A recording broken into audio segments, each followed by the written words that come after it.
And yes, my rig was 2 days old because rig in this build is kind of broken. He's got a couple of glitches, and I just received the final build for guide work just recently. And so I decided, since I'm going to be at this tournament, I will. That you're going to have an rigs. unfair advantage and know everything while nobody knows anything. Well, my two main characters are not playable in this build, so I said, who am I going to play? And since I didn't have a whole lot of time to learn a new character and Lisa's low tier, I'm like, I'll just pick Rig. Right. And so my 2-day-old Rig brought me to 9th place. So well, and Rig is one of 2 new characters to DOA. Well, we don't know yet. General. Now the roster leak a while ago. Well, yeah, because there's some amount of characters we don't know about. That's for sure. The roster leak a while ago listed, listed what, 24 characters, I believe. We currently know of, well, there's 19 in this build.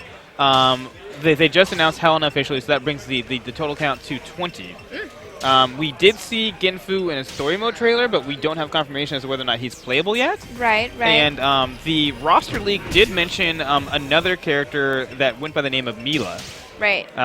We don't know what she is. I've never heard that name for Virtua Fighter, so that's not something I think that's coming as a crossover. She would not be a Virtua Fighter character.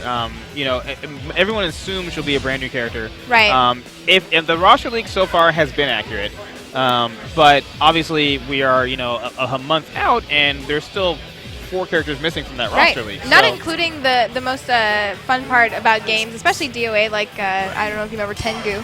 Oh, geez, But yeah, the bosses in each DOA always kind of has a play on character selection and the whole story mode and everything like that. So I'm excited to see just who the boss is. You know what I'm excited to see? We've got a Kokoro on stream here. Wow. Swifteye not using Kasumi, probably due to the fact that this is a 3 out of 5 match set. So he said, you know what?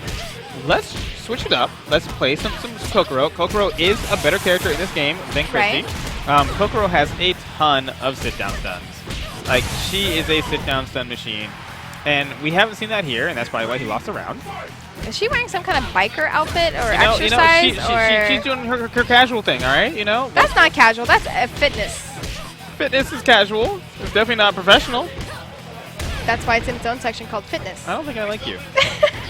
You ever go shopping and then there's a fitness? I don't go shopping in the women's fitness section, no.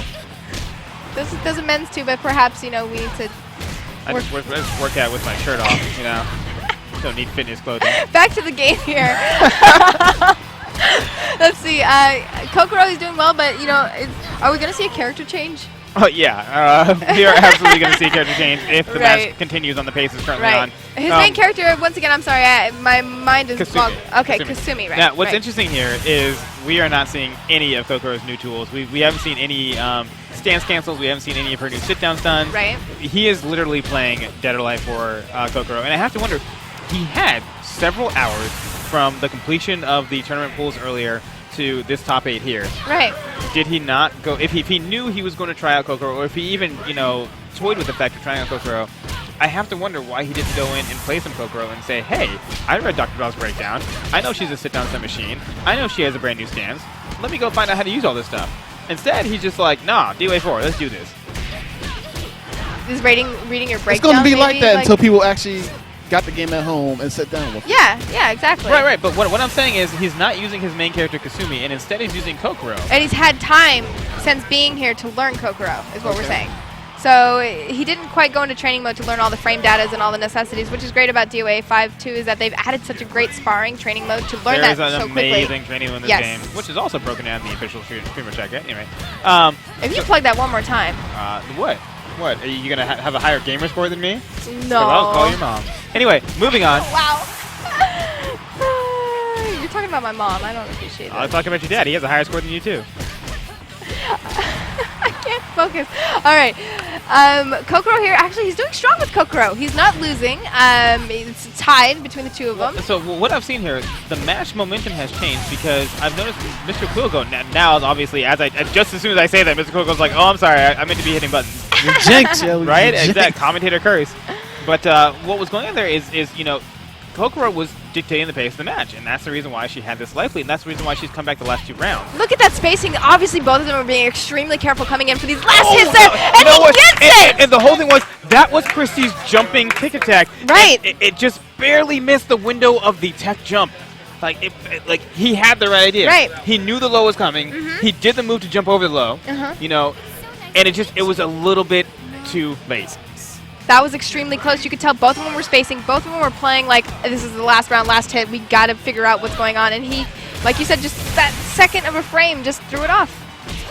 And so here we go. You know, Shade making us look bad, saying, I don't need Kasumi. I don't need DOA5. Well, you know what's interesting? Now he has to stick with Kokoro because he won. And, I was thinking Kasumi's stronger, but he's adapting with Kokoro. And I like seeing her and seeing her potential. I haven't seen it. And right now, he's dominating this round. He just takes the win right there. Yeah. And, you know, so I have to look and see what Mr. Kwigole is doing. The nice counter by Shade does not get the juggle follow-up. Again, another counter. You know what? On this stage with these characters, let's just put in DOA5 because that's what's going on right now. Yeah, there really isn't much DOA5 play because they feel comfortable knowing the strings from DOA4. Right now, they're playing a muscle memory game. Exactly. They don't know how to utilize critical blows and all the necessities to be powerful. Critical burst. You know, now I'm not going to comment. I'm not going to comment. Anyway. Leave it to the chat. So, you know, it's interesting here. We've seen Mr. Kwigole severely slow down. You know, I don't know if it's because he's not good against Kokoro or maybe he's afraid, but you know, we've seen a significant turn of the tide in terms of the offensive momentum going heavily in favor of Shade Swifteye. Well, something I like to pay attention to, which is kind of a little bit off the cuff from the game here, is that when you look at their faces, you can kind of tell who's more intense and who's really like zoned in. And Shade has headphones on. He's like super intense. Every move he's making is like emphasized with his body, and he's just relaxed. Almost has a smile on his face, his opponent. So you know, perhaps like Shade is like just in that I know what you're gonna do. I'm on point. There's nothing you can do to stop me. He's the Terminator. I want to know his soundtrack. He's unstoppable.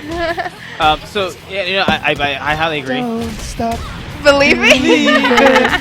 Jaxel with the chorus line.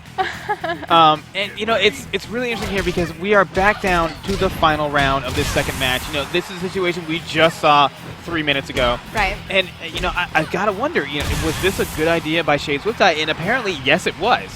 Because he has a commanding lead right now. He's about to put Mr. Kwigole down 0-2. One more hit should do it. Look at that spacing, too. This is when they play careful. This is when they're just thinking in their head, what do I do? How do I come in? And apparently that was not what he should have done. No, apparently not. Now, I wonder, are we going to see a character change from Mr. Kwigole? Does he have a back pocket character? Apparently, no, he doesn't, because he just clicked fight again. No. So now, and he's not doing bad. He's strong with Christy. He just, what do you think it is that he's not figuring out about Kokoro?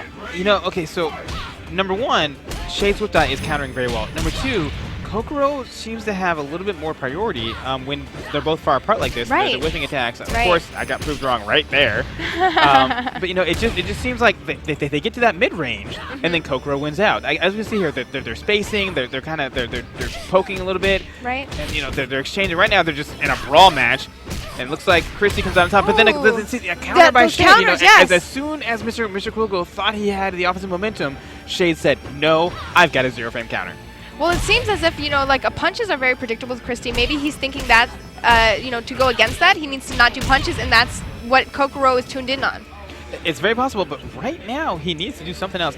I'd really love to see him. Wow, that was risky. Risky, if that had been super blocked, risky. That was the round right It could there. have been crushed, too. Wow, that was definitely risky. It didn't pay off for him either. I mean, he got the hit, but it wasn't enough. So, you know, at this point, I would really like to see Mr. Kwigole stop playing that mid-range game. You know, he has a 10-frame jab, or excuse me, 9-frame jab. Right. You know, Christy is significantly more evasive than Kokoro. He needs to do what he's doing right now. Stay in Shade Swifteye's face. There you go. Keep the offense going. Okay, back way to avoid the wake kick. Run right back in. Yep. Now, see, and there, you know, he allowed him to get the counter hit to free plus kick, which put him in a stun and got into the launch. He needs to stay in his face. Oh, you so cannot do predictable strings like I want to that. see some free cancels into some throws. Right, right. You know, he's being predictable. He's finishing most of his strings, and that's where he's getting countered. Well, when he's doing his best is when he's poke jabbing and just waiting for her to respond to that and then punishing her for whatever her response was. Exactly. And right now, his back is to the ropes. He definitely needs to make something happen. He needs to make it happen right now. See, he just got hit by all of that. And Wasn't that unsafe, too, when Kokoro did that back turn kick? Yes.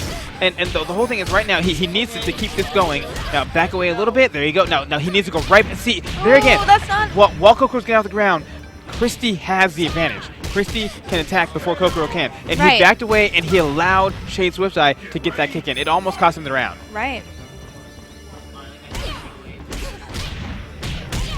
Well, Kokoro's coming back with that aggression here. He has the rounds to be comfortable with risky moves, and I know that always helps when playing these games to have that buffer, so you don't have to feel so insecure. You always feel a lot more comfortable when you have that round lead. You know, you're like, I want to close this out, I want to finish this, but you know what? If I lose this round, it's okay. There's no pressure. Right. And you know, here, okay, so he went for the launch. That's what I want to see. You know, get that in early. Don't give Shade Swifteye another chance to counter, because that's how he's been getting a lot of his damage is off those counters. Well, he's doing well at the poke jabs now. He's got a huge smile on his face. I really like his kind of demeanor that he has. He seems to be very relaxed, very happy. Well, but right now, he's in a must-win situation. If Shade Swifteye does not, if Mr. Kwigole does not win this round, he is out of the tournament. It's qualifying for top 3 as well, isn't it? Well, it's top 4, I believe. Okay, close to the money. Yes. Right. If I look at the bracket here. All right, well, both players are blocking extremely well, just getting in some low hits there. They're jabbing. You know, Christy's getting off those jabs she needs. And as long as Kokoro doesn't guess the jab, there was right when I spoke! That's exactly how Shade is getting a lot of his damage off of those well-read counters.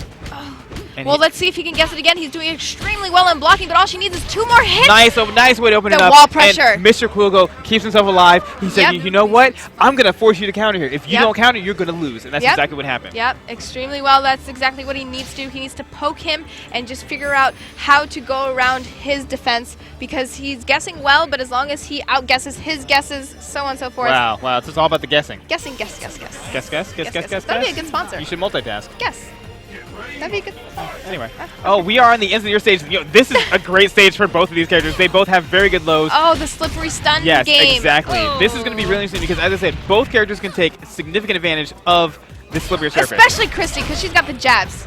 Well, but Kokoro has the double low kicks. Oh, right. Just like we saw there, too, she came in with that. Was that a low and a high, too? Doesn't she have that? Does she still have that? I was actually looking at you.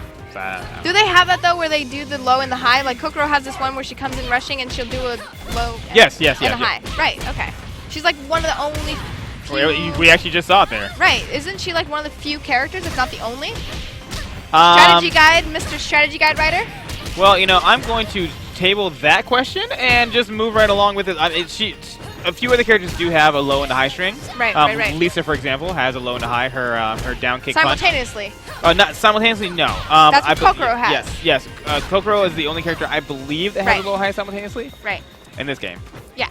I knew that was always frustrating for me, because as soon as she has your back to a wall, she's just going to come and do that, because it's going to hit you against the wall. Wall splatted, yep, exactly. And here we are again. Shade Swifteye taking commanding control, using that slippery surface much better than Mr. Kwigole. This stage may actually be detrimental to Mr. Kwigole's success. But apparently right now, he's got a commanding lead. He's in a must-win situation. If Mr. Kwigole loses this round, it's over for him. Very nice punish on the wake-up there. That's exactly the kind of guessing you need to do if he's planning on winning this. This is the last round, too, right? If he wins this, he moves on. If Shade Swifteye wins, he moves on.